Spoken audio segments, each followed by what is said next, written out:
Stock മാർക്കറ്റിനെ കുറിച്ച് കേൾക്കുമ്പോൾ എല്ലാവർക്കും മനസ്സിലായി വരുന്ന പിക്ചറാണ് യു എസിലെ ചാർജിങ് ബുൾ. അപ്പോൾ ഇതിൻ്റെ ഹിസ്റ്ററി പറയുന്നത് ഇങ്ങനെയാണ്. നമുക്ക് പലർക്കും അറിയാമായിരിക്കും. 87-ലുണ്ടായിരുന്ന യു എസ് ക്രാഷാണ് അമേരിക്കൻ ഹിസ്റ്ററി തന്നെ ഉണ്ടായിട്ടുള്ള ഏറ്റവും വലിയ സ്റ്റോക്ക് മാർക്കറ്റിൽ ഇടിവ്. ബ്ലാക്ക് മൺഡേ എന്ന് വിശേഷിപ്പിക്കുന്ന ആ ദിവസത്തിന് ശേഷം ധാരാളം ആളുകൾക്ക് സ്റ്റോക്ക് മാർക്കറ്റിൽ പൈസ നഷ്ടപ്പെടുകയും ആൾക്കാർക്ക് സ്റ്റോക്ക് മാർക്കറ്റിനൊക്കെ ഒരു വിശ്വാസം പോവുകയും ചെയ്തു.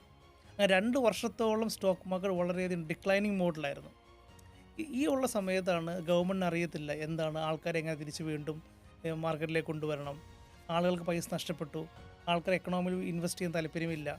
അങ്ങനെ ഇരിക്കുമ്പോഴാണ് ഒരു ഫേമസ് ആയിട്ടുള്ള ഒരു ഇറ്റാലിയൻ ആർട്ടിസ്റ്റ് ആരോടും പറയാതെ 89-ൽ ഒരു ഈവനിങ് സമയത്ത് അദ്ദേഹം ട്രക്കിൽ കൊണ്ടുവന്നിട്ട് ഈ ചാർജിങ് ബുള്ളിനെ ന്യൂയോർക്ക് മാൻഹാട്ടൻ്റെ ഫിനാൻഷ്യൽ സെൻറ്ററിൽ പുള്ളി അവിടെ ഡിപ്ലോയ് ചെയ്യുകയാണ് ചെയ്തത്. അപ്പോൾ ആൾക്കാർ കാലത്ത് നോക്കുമ്പോഴേക്കും ഒരു ചാർജിങ് ബുള്ള്, ഒരു ബ്രോൺസിൻ്റെ വലിയ 10,000-3000 കിലോ ഉള്ള ഒരു ചാർജിങ് ബുൾ അവിടെ ഇരിക്കുകയാണ് മാൻഹട്ടനിൽ. അപ്പോൾ അത് പോലീസെല്ലാം വന്നിട്ട് മാറ്റാനൊക്കെ നോക്കി. പക്ഷേ ആൾക്കാരുടെ ഒരു ക്യൂരിയോസിറ്റി കൊണ്ട് ആൾക്കാർ വരികയും ഫോട്ടോ എടുക്കുകയൊക്കെ ചെയ്തു തുടങ്ങി. അപ്പോൾ ഇതിൻ്റെ സിംബോളിക് എന്ന് വെച്ച് കഴിഞ്ഞാൽ ഈ ചാർജിങ് ബുള്ളിനെ കാണുമ്പോൾ എന്താണ്, ബുള്ളിൻ്റെ പേഴ്സണാലിറ്റിയാണല്ലേ, ഒരു കുത്തി മുകളിലേക്ക് പോകുന്ന പേഴ്സണാലിറ്റിയാണ്.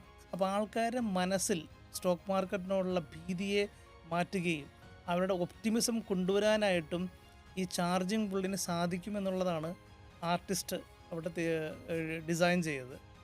ആ ഒരു ചാർജിങ് ബുള്ളിൽ ഇൻസ്റ്റാൾ ചെയ്തതിന് ശേഷമാണ് യു എസ് ജനതയ്ക്കും പൊതുവെ ആൾക്കാർക്കും തന്നെ വീണ്ടും സ്റ്റോക്ക് മാർക്കറ്റിലേക്ക് വരാനുള്ള പ്രചോദനമായത്.